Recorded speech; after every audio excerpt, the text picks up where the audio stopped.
Bengaluru metro ರೈಲು ನಿಗಮ ಅಂದರೆ BMRCL ನಮ್ಮ ಮೆಟ್ರೋ ಪಿಂಕ್ ಲೈನ್ನಲ್ಲಿ ಅಧಿಕೃತವಾಗಿ ರೈಲು ಪರೀಕ್ಷಾ ಚಾಲನೆಗಳನ್ನು ಆರಂಭಿಸಿದೆ.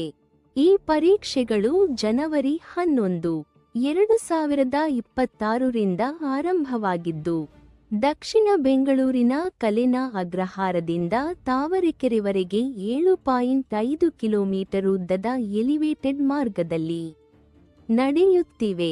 ಈ ಹಂತದಲ್ಲಿ ಮೆಟ್ರೋ ರೈಲುಗಳ ವೇಗ ನಿಯಂತ್ರಣ, ಬ್ರೇಕಿಂಗ್ ವ್ಯವಸ್ಥೆ, ಟ್ರಾಕ್ಷನ್, ರೈಲು ಕಂಪನ, ಸಿಗ್ನಲಿಂಗ್ ಮತ್ತು ಸಂವಹನ ವ್ಯವಸ್ಥೆಗಳ ಕಾರ್ಯಕ್ಷಮತೆಯನ್ನು ಸಂಪೂರ್ಣವಾಗಿ ಪರಿಶೀಲಿಸಲಾಗುತ್ತಿದೆ. ಈ ಎಲ್ಲಾ ಪರೀಕ್ಷೆಗಳು ಮೆಟ್ರೋ ಮಾರ್ಗವನ್ನು ಸಾರ್ವಜನಿಕ ಸೇವೆಗೆ ತೆರೆಯುವ ಮೊದಲು ಅಗತ್ಯವಾಗಿರುವ ಕಡ್ಡಾಯ ಸುರಕ್ಷತಾ ಮತ್ತು ಕಾನೂನು ಅನುಮತಿ ಪ್ರಕ್ರಿಯೆಯ ಭಾಗವಾಗಿದೆ. ಪರೀಕ್ಷೆಗೆ